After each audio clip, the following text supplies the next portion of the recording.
Olá, boa noite. Me chamo Arthur Anderson e hoje vamos tratar do artigo Análise de coleções online de jogos de computador. No caso, ele vai fazer uma análise geral com relação à digitalização desses jogos, abordando a respeito das questões de emulação e afins. Bom, o artigo ele vai sintetizar, né, achados de estudo que vai explorar esse panorama dessas coleções online de jogos digitais. E a conclusão central do artigo, no caso, vai se tratar de que esses jogos digitais eles são cada vez mais reconhecidos como artefatos culturais e que necessitam de ser preservados, basicamente.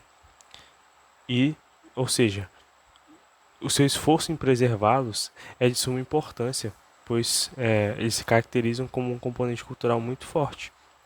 Então, o acesso a eles é caracterizado por uma completa falta de padrões formais, porque como as empresas, como vamos tratar mais à frente, tais como Nintendo, Konami, muitos dos seus jogos não têm meios legais, por assim dizer, e acessíveis no quesito preço para jogar certos jogos, principalmente os mais antigos, muitos desses meios de preservação acabam surgindo, que vão ser tratados mais à frente. O artigo, no caso, é assinado por Kenan Cross, da Universidade do Tennessee.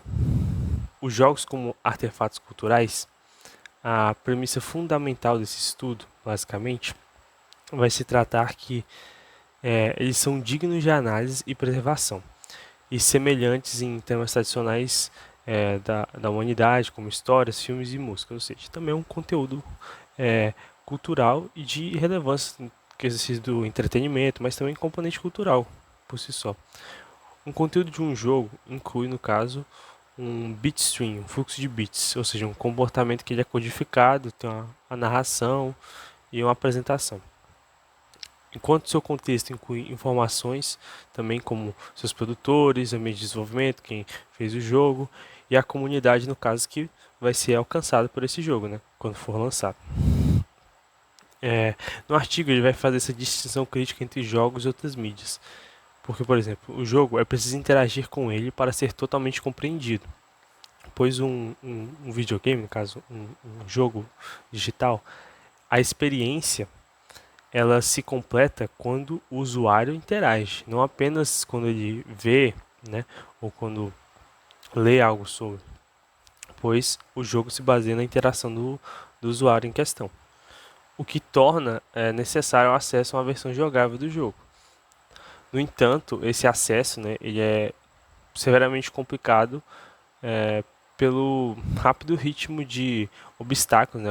No caso não obstáculos no sentido com relação à obsolescência tecnológica, onde tanto o hardware quanto o software eles se tornam incompatíveis com os jogos e poucos anos após seu lançamento. Isso é um problema, pois essa incompatibilidade à medida que vão sendo desenvolvidos novos hardware e softwares, faz com que cada vez menos jogos tenham acesso a, ou sejam acessíveis no caso para os consumidores.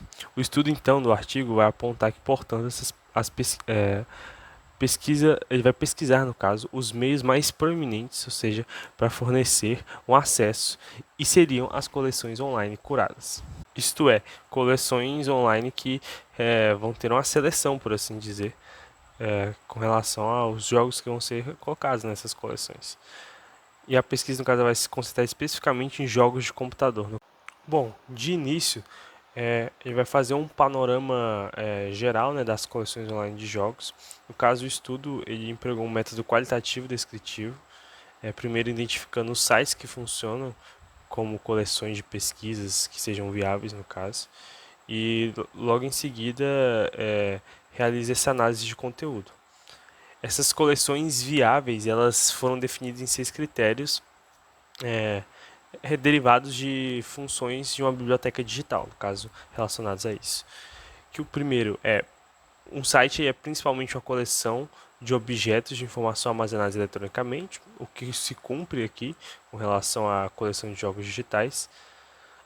Ele inclui um mecanismo para acessar os jogos, que é o que as coleções digitais, no caso, jogos também fornecem isso. Fornece acesso gratuito, que esse também é um dos objetivos das coleções, ou seja, não ter barreiras quanto a preço, né, com relação a isso. A coleção, no caso, é ativamente mantida, sendo também, no caso, atualizada, né, recorrentemente. O site, no caso, também reconhece os direitos autorais de alguma forma, para também não haver problemas com as empresas que porventura possam recair algum processo sobre o site. E também fornece uma apresentação de valor agregado, no caso mais do que um link e título, né, que vai ser tratado mais à frente. Mas valor agregado no caso, por exemplo, há sites que armazenam, né, tipo, esses jogos online, que promovem também melhorias gráficas, por assim dizer, em jogos que às vezes estavam datados também. Remasterizações que, no caso, se dependesse também de certas empresas, não aconteceriam, por assim dizer.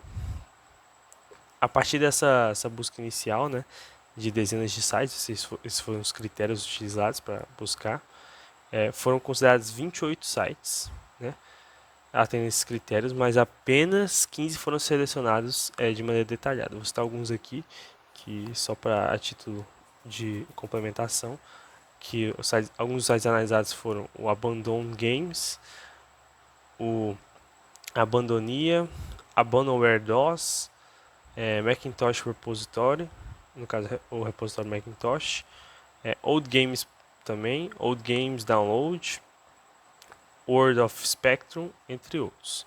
Mas foram 15 acerca, mas que foram escolhidos de maneira detalhada para serem analisados para esse estudo, no caso do artigo.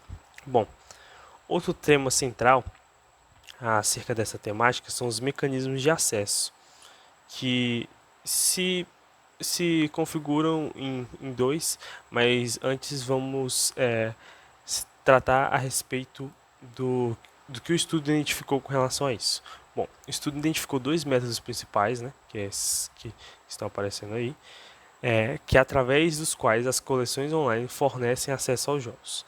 Cada um com vantagens e desvantagens distintas, obviamente, mas a tecnologia central que permite o acesso a jogos em hardware não é nativo, que não é um hardware não nativo no caso, perdão, é a emulação, que é bastante difundido, inclusive, tem uma adesão muito grande, principalmente aqui no Brasil, e no caso é descrita como o uso de um novo computador para personificar um computador antigo, porque muitos desses hardwares de consoles antigos, no caso, e também versões antigas de jogos, eles já estão não só em desuso, mas não tem suporte. Então, há essa adaptabilidade e a necessidade também de certos softwares, no caso a emulação, para garantir a performance desses jogos antigos, ou seja, um computador antigo, no caso, focando no caso em jogos de computador, para em um PC novo, obviamente, para que esses jogos permaneçam vivos, né? Porque, como citado anteriormente, é um fator cultural que necessita de ser preservado.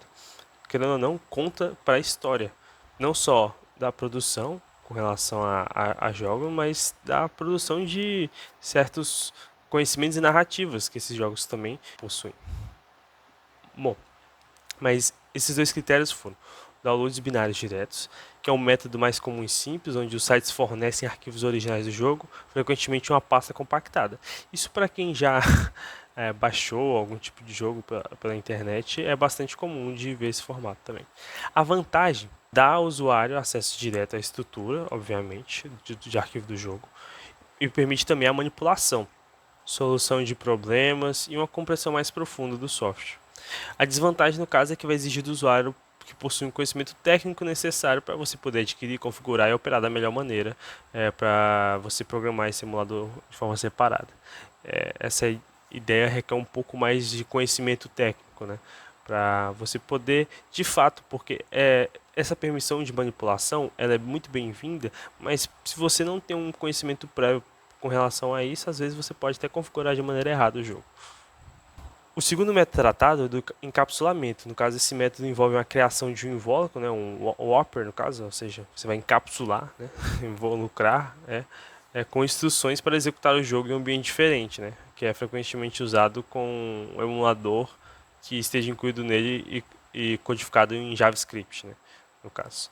A vantagem disso é que é muito mais conveniente para o usuário porque não requer um software ou um hardware é, adicional para você poder rodar isso, ou no caso com relação a essa configuração mais avançada. No caso, os jogos geralmente eles podem ser jogados diretamente de um navegador web, né?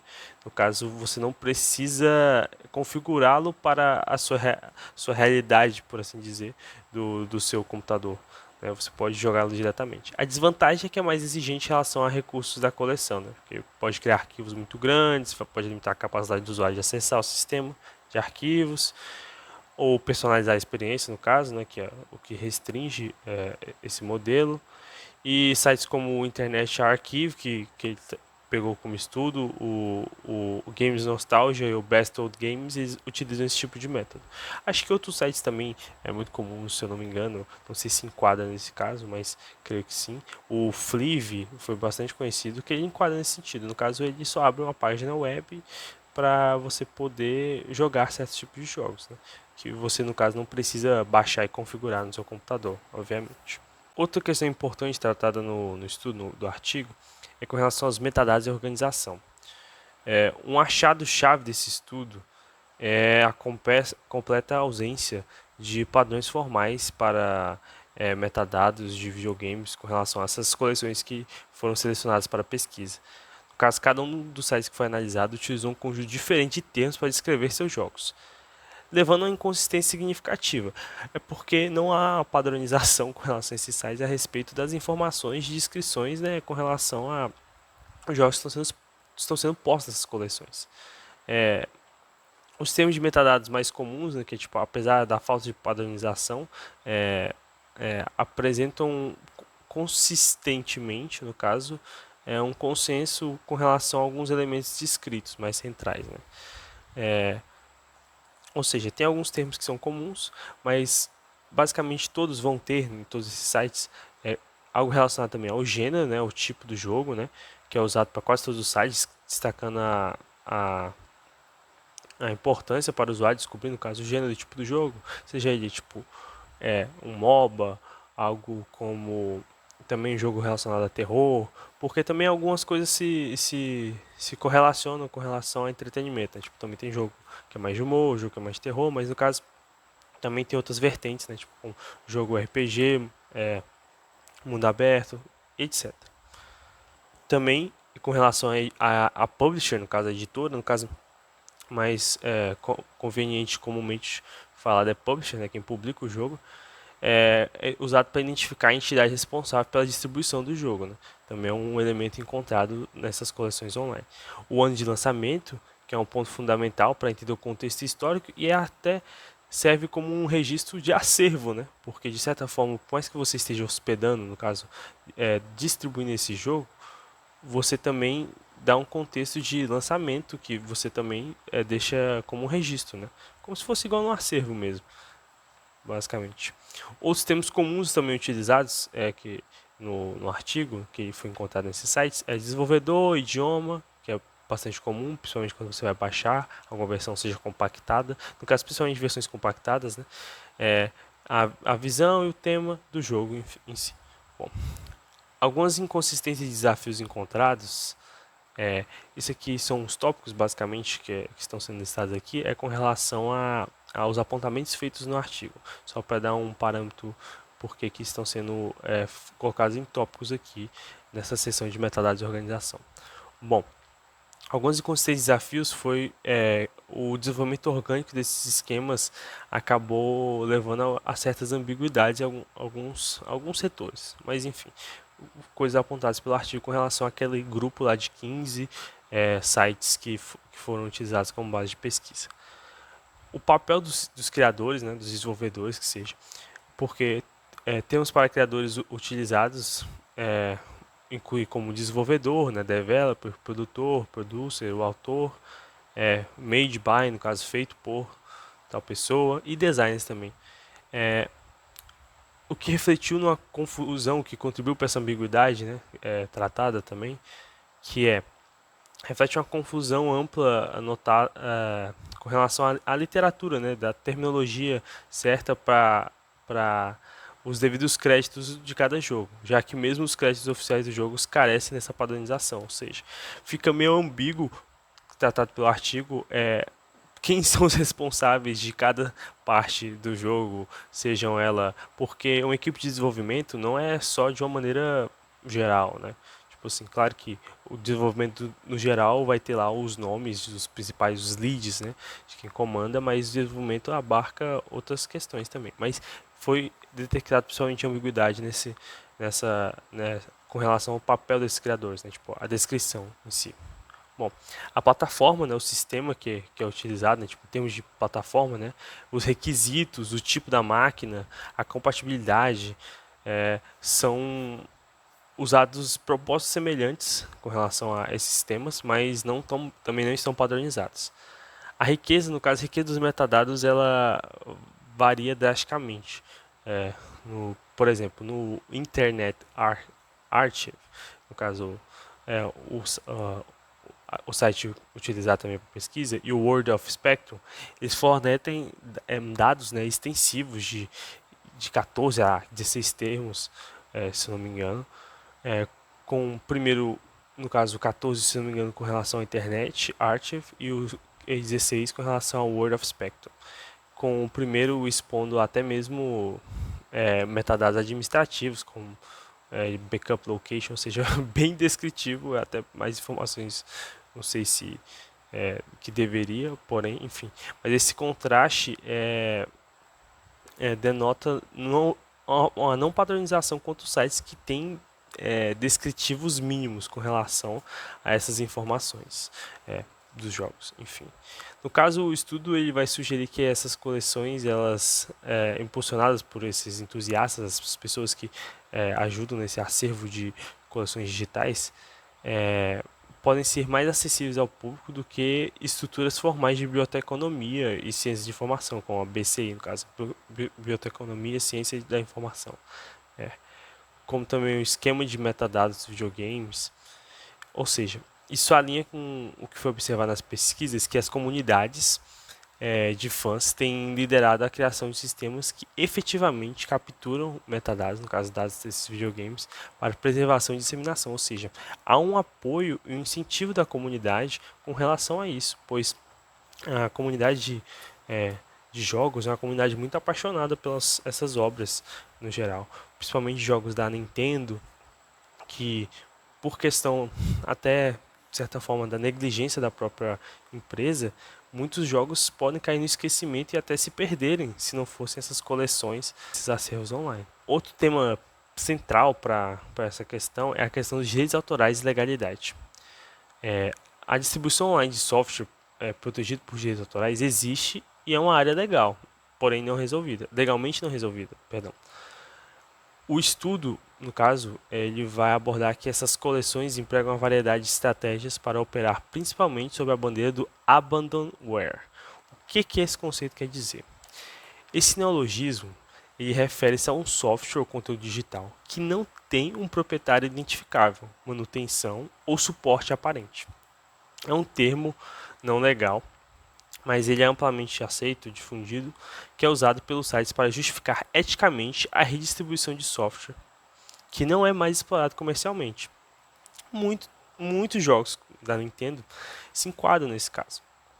Inclusive, entrem até em batalhas jurídicas com relação a isso, de disputas se tem direito sobre isso, se é uma propriedade intelectual abandonada, se não tem renovação enfim, EPI, né, no caso, uma propriedade intelectual, entre vários fatores. Porém, o estudo ele nota a, a distinção de chave do conceito legal de obras órfãs, né, onde o problema do abandonware é a não disponibilidade de uma obra protegida por direitos autorais, enquanto o problema das obras órfãs é a não localização do proprietário dos direitos autorais, ou seja, o caso do abandonware é não ter disponibilidade de uma obra que ela tem seus direitos autorais garantidos. Já as obras órfãos, né, não é localizado o proprietário desses direitos, ou seja, pode ou não ser feito alguma coisa, já que não tem esse proprietário, aí entra nesse problema legal, né? Nessas questões legais.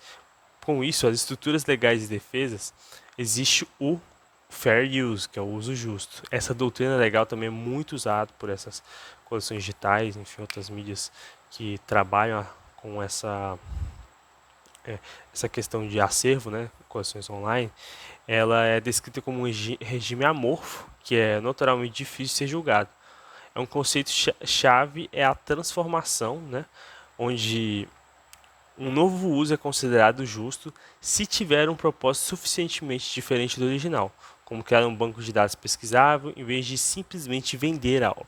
E como nesse caso de acervos online eles não estão vendendo, no caso em sua maioria, né, eles estão disponibilizando, querendo ou não, fazendo um papel social de acervo dessas obras, acaba que muitos caem nesse caso de fair use. Porém, é uma zona legal que, dependendo do caso, pode até derrubar o site se não for considerado fair use, enfim. Ou derrubar o jogo em questão, né, que foi hospedado. Enfim.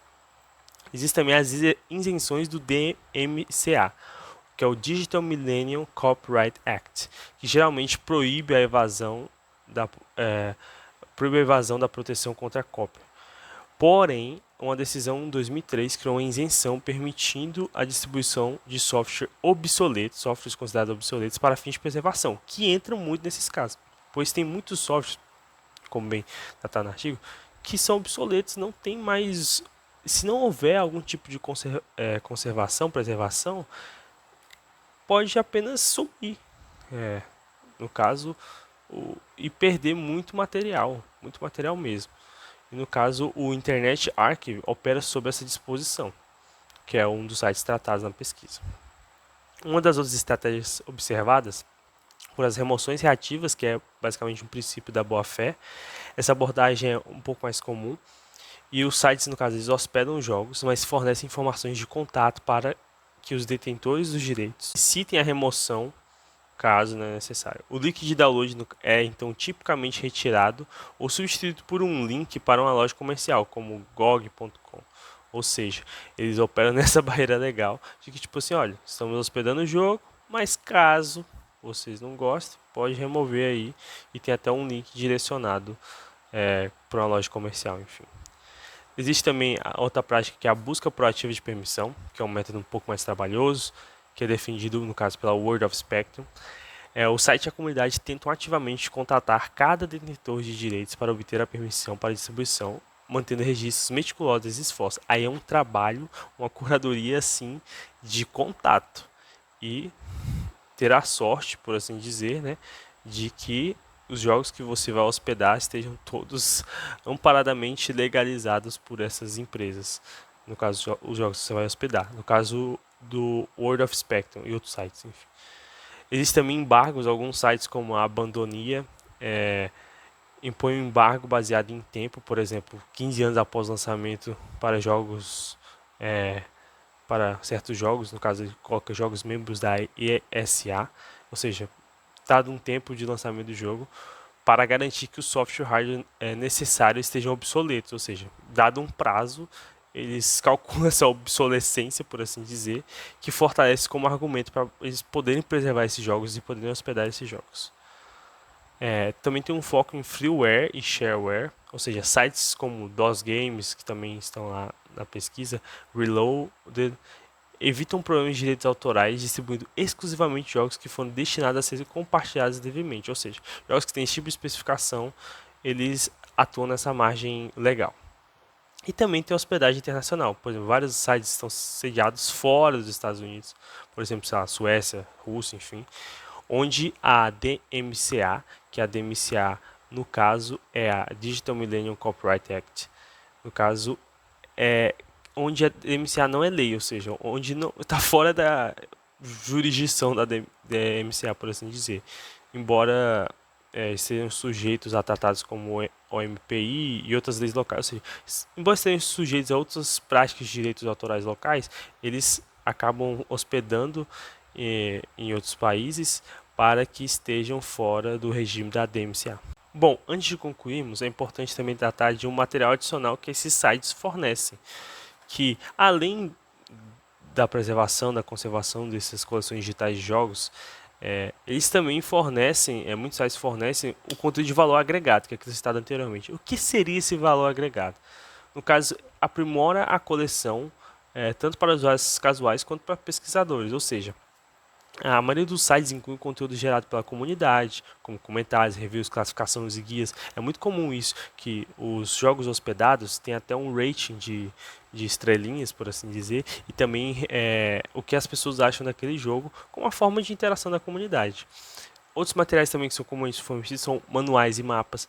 Por exemplo, existe uma prática, obviamente, não está relacionada exatamente a um tipo de software, no caso, por exemplo, não está relacionado necessariamente a um sistema tipo PlayStation, mas que é de platinar, ou no caso, zerar, fazer 100% dos jogos.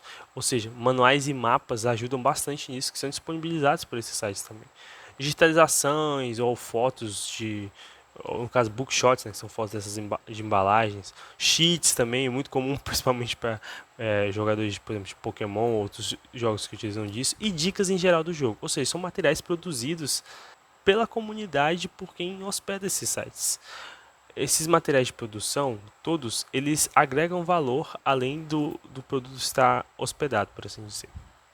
Bom, e por fim, as conclusões acerca dessa pesquisa o estudo ele conclui que as coleções online de jogos de computador operam sem padrões formais, porém exibem padrões claros em sua abordagem de acesso, com relação a metadados e direitos autorais.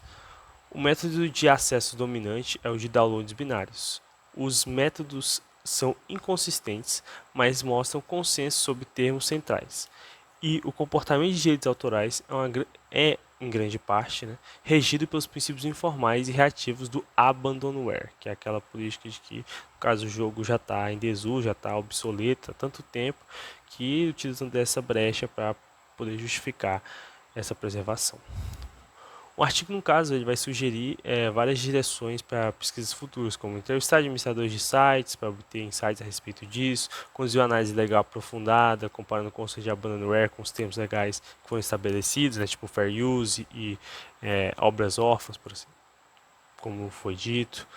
Realizar uma comparação detalhada entre os esquemas de metadados desenvolvidos, no caso por quem é entusiasta do assunto, e esquemas acadêmicos mais formais, além de expandir o escopo da pesquisa para incluir coleções de outros tipos de jogos. No caso, ele restringe a computador, né? Jogos de computador. Apesar de que eu disse anteriormente que jogos de computador existem jogos de console para computador, por assim dizer. Mas pretende expandir essa pesquisa para outros ambientes, como console, arcade, mobile, enfim. Eu espero que tenham gostado. Se necessário, pesquisem o artigo para obterem mais detalhes e muito obrigado pela sua atenção.